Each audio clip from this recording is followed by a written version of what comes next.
This is Townsquare Sunday on 1420 WBSM, the place where people come together to talk about the good things happening in and around New Bedford.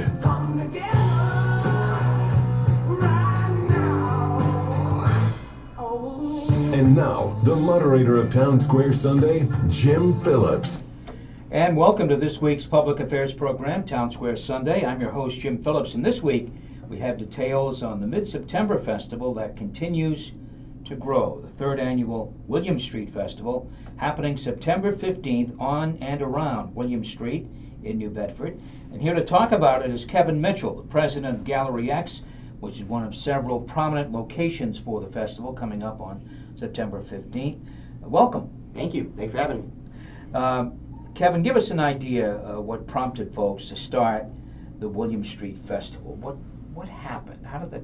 Well, we've always talked about at the gallery that 6th Street seems to be like kind of an ending line from the harbor to 6th Street of where people travel, like, and consider downtown almost, like it stops there.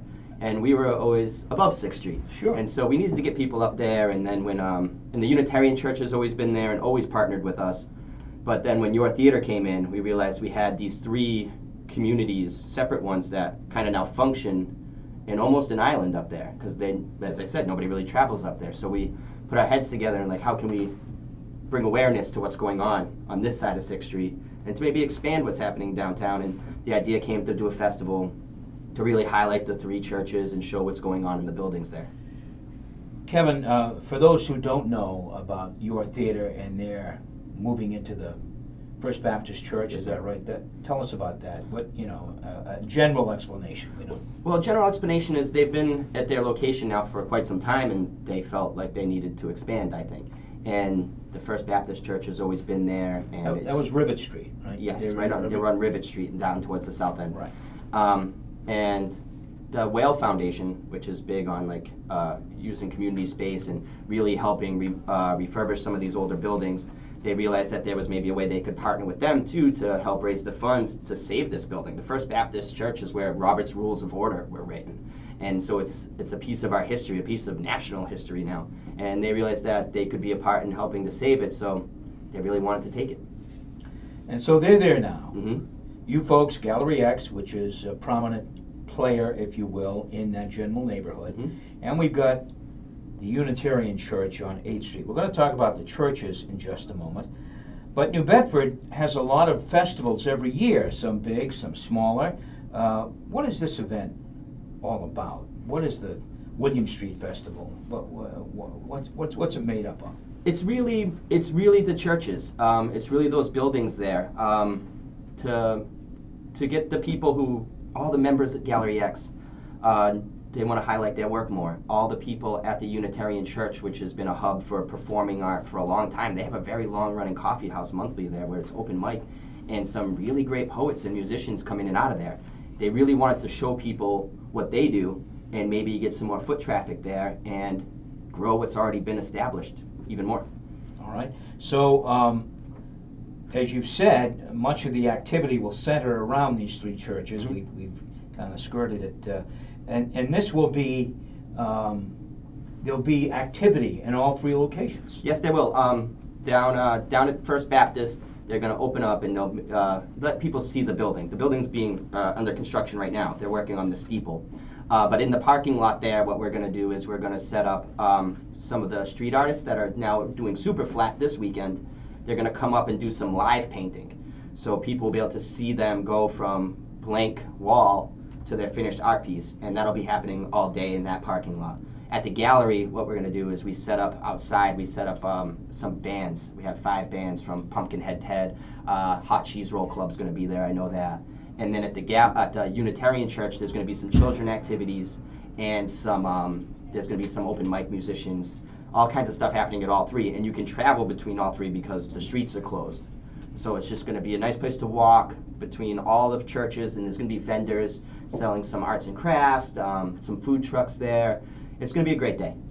And that was my next question, really. On the streets themselves, there'll be some activity, and you mentioned vendors and food trucks, and kind of impromptu performing artists as well. Maybe. I tend to walk around on the streets, and I I tend to be quite the like carny barker, telling people what's going on, generally just saying hi to people, and the music is right on the street in front of the gallery. So that's great. It's really a great day to walk around, and we've been lucky, knock on wood, we've had great weather. So people bring some chairs and they sit on the street and they just watch the music and they check out the vendors, they watch the live art being made. That's always fun to watch. So a lot of people don't see that happen. A lot of street artists work under the cover of night. All of a sudden something just pops up, and you always wonder how it gets done. And so now you could actually just watch them go. So it's a good day, and it's really entertaining. It's a lot of fun. Let's talk about New Bedford and art for a moment, the street art. We see a lot of it in the north end, off the business district there. Yep. We see some downtown, Carter's and other locations. This is becoming quite a place for aspiring artists and for people to show what they can do. Yeah, it's amazing. Last year, New Bedford was voted actually the most artistic city in New Bedford. In Massachusetts. Massachusetts, sorry, that's the one. Yeah. And it's always been that. Like, there's always been this great artistic scene here. Like, the people who run Gallery X, the people who started it, a lot of them were Swain students. The Swain School of the Art was really influential. I just went and looked at the Gideon Allen House a little while ago, and in the carriage house there used to be the New Bedford Art Club, which was a really influential art club in the nation.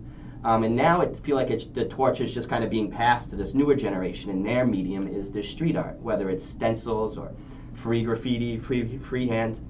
It's all amazing. Like, I don't know if you've seen the drone footage, but there is a street artist, and he's painting whales on top of these buildings. He's getting commission. I've seen the whales on top of some of these buildings, Yeah. including, I believe, the Whaling Museum. The Whaling Museum, where D&B Burgers has one, and he's just going around, and it's bringing a lot of beauty to a city that's already beautiful in a different way than it has been done. So what? This will be a larger festival. There'll be more attractions, more things for people to see. What's the role that Gallery X will play? You mentioned there's going to be some music. Music performances will happen there. Yep. It's kind of the center point, because if you look at the way the three churches are set up in the triangle that they are, the Gallery X is kind of in the middle. And we've had our meetings there, and so the music's going to be there, but also what we're doing is I run a theater company out of there, The Collective, and that night we're doing a performance. We do what we call a 24-hour theater project. It's now called the 1440, because we're expanding, so it's not just theater anymore. So we're calling it the 1440 project, because everything is created and then shown within 24 hours. From 7 o'clock at night on Friday, we have 4 writers show up, and they get a writing prompt and told how many people need to be in their cast. I have some musicians show up, and they take the writing prompt. I have some artists show up, they also get the writing prompt. And then the writers have till 10:30 in the morning the next day to write a brand new 10 to 15 minute play. And at 10:30, 4 directors come and randomly pick a script out of a hat. And they read it, and we have what we call an actor draft. There's a wall of actor pictures, and we trade people and barter, try to build the best cast that fits the script. And then at noon, all the actors show up, and they have till 7 o'clock that night to rehearse. And at 7, 24 hours from when the ideas were first conceived, we put up a show. And what we're going to be doing in the gallery that day is we're going to have open rehearsals, so people can come in and see our process of this really rushed theater process that encompasses everything. And the artists and musicians are going to take the writing prompt and go off on their own, and a musician's going to create a song based on the writing prompt in 24 hours. All local folks? All local folks. We really open the door to anybody. People ask me all the time, like, oh, how can we be involved in this 24-hour project? I'm a photographer, I really want to be in, or I'm a painter. I've never acted before, but I want to try. And I tell people, if you sign up and you're willing to come, you can do it. Anybody can. And that's kind of the reason we do it, is like people like the street art. Like, people think it just magically pops up overnight. People think that a play just magically gets done. And it is a lot of work, but I want to show people, and if you can show them in a condensed process, like how it gets done, it's more accessible to people. They feel like they understand it more.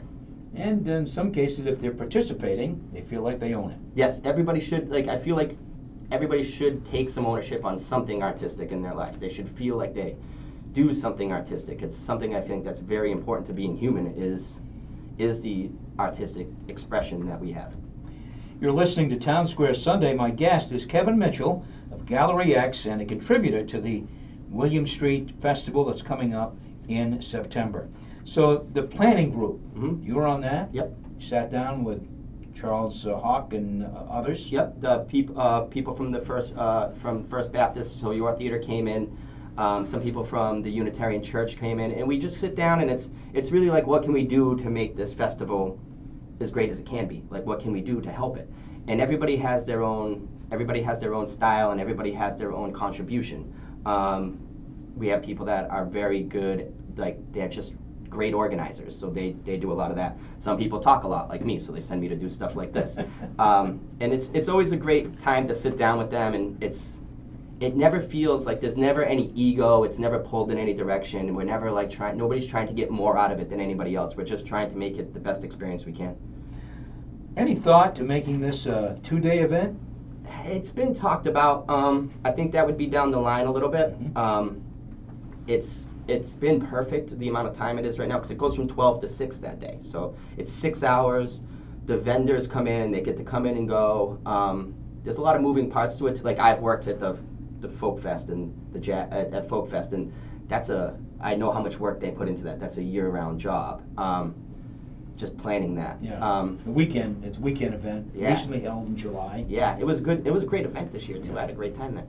But we will eventually plan on expanding it a little bit, I believe. The vendors continue to sign up, or do you have everybody lined up by now? I think we have a few more spots, and we don't charge people to come. We take what we call a deposit. So you put down your money, it's just a deposit. You show up, you get your money back. We want people to come. This isn't really about us making money on the event. We just want to bring awareness to us being there instead of expand downtown a little bit, because there's more stuff out of that. I feel like it's such a small radius down there right now that people consider downtown. And there's a lot of stuff going on out there. Like, we have different businesses involved with us. Like Mary Steamed Cheeseburgers is opening her doors that day. She'll be opening her doors that day, and she's wonderful to go in and talk to. She's a great woman. But where her building is, it's kind of like right outside that line of what people consider downtown. And she does great because her burgers are phenomenal. But there's been a few businesses that have opened up there that have shut down because it's just beyond that line. And we feel like if we can extend that line, we're not just helping us, we're helping all the surrounding buildings there to us, whether they're restaurants or stores. Everything there is just going to get more awareness through this. Certainly, more people visiting. It's kind of a perfect storm there with people visiting. Perhaps some people who have never been to downtown New Bedford coming into town for this festival, or folks who have come to the city to visit downtown, and they discover a festival while they're here. I mean, that's a great thing. Oh, it's been great when we have people like at our shows. They show up for our shows and they've never been to New Bedford, or if they're from New Bedford, they've never been to Gallery X, and they come into our show, and it's eye-opening to them. Like, the people who have never been to New Bedford come in here, and they are always blown away by it because they've never imagined it like this. And the people from New Bedford that have never experienced like Gallery X or the First Unitarian Church or the First Baptist, they always have their eyes open to it too. They're like, I had no idea this was here. So it's good. What kind of vendors are we going to see? We always have, like, some of the people that work out of Hatch Street Studios come down and they sell their wares. We have a few nonprofits that come. I know we had there were some people collecting clothes and food and toiletries for the homeless in the area. My group will be out there. We have a person with us that makes little jewelry, and she makes paintings, and we'll be selling things like that. So a lot of the arts and crafts stuff, paintings. We have people who do like somebody made scarves and hats. A lot of local crafters come out. Food trucks? Food trucks. I know we have Oxford Creamery, and we're working on a couple more, but we should have those locked up by this week. All right. This is really a neighborhood festival. Yes. You know, you obviously want as many people to come as possible, but it's the city in putting together their cultural plan. I don't know how familiar you are with it. One of the things they wanted to stress was have neighborhood festivals. You guys got a blueprint going here. Yep. That seems to be working pretty good. Have you talked to them about this? I went to with the Webb Foundation. Yep. I went to a couple of their meetings, and they're right. We do need these neighborhood festivals. Like what they're doing right now with, I think, the Restaurant Week on the Ave is a great idea. But the key to these neighborhood festivals is really the feeling of collaboration. It can't be a struggle of who's going to get more out of it, or where we're going to have this and where we're going to have that. It really needs to be a collaboration between, and we're lucky, we have that between these three buildings and between these three organizations. We all get along really well, but sometimes I feel like when you have festivals like this, it can become a power struggle, or like, and Sometimes, that's sure. yeah, and that's it's a hard thing to keep out of the arts in general, because I feel like every man feels like they're an island, but every artist does in particular. Every artist thinks that what they do is theirs, and they're right, it is theirs, but a sense of collaboration. If you can build some bridges between these islands, you have much more awareness brought to you and to the people working around you. How can people learn more about the William Street Festival? Your best bet is to go on Facebook. Facebook, if you go to the Gallery X page, or you go to, I'm sure it's on the Your Theater page, I'm sure it's on the First Unitarian Church page. Just go check it out, and if you ever want to go by the gallery and ask about it, the gallery is open Tuesday to Sunday from 11 to 3, and you can go by and talk there. Just stop by. I want to let you have a brief plug here for Gallery X. There's a lot of interesting art that's always displayed there, and I read today Scott Carolla's art is coming in the beginning of September. If you don't know, Scott Carolla's a New Bedford detective who was amazing with some of the artwork. He does a lot of comic book art and stuff like that. Yeah, he's a pencil artist. Yeah. He's a sketch artist. I think he does more than just pencil, but I believe he's also the sketch artist for the police department. That's right, forensic photos and things. He's like a great guy. He the past 2 years he's been he's always done the detail for us. He's always been the guy standing on the street, helping us with traffic, doing all that stuff. But he's also he puts up a lot of his work at the gallery, and has been affiliated with the gallery for a long time. And downstairs in the basement in the Frederick Douglass Gallery there, he's going to have a month-long display of his work. He's a really amazing guy, and everybody should come out and see him and support it.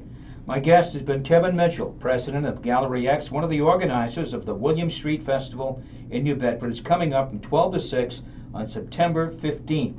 It's a great way to end the summer, celebrate the arts in New Bedford. Thanks for coming in, Kevin. Thank you for having me. Stay tuned. Townsquare Sunday returns in a moment.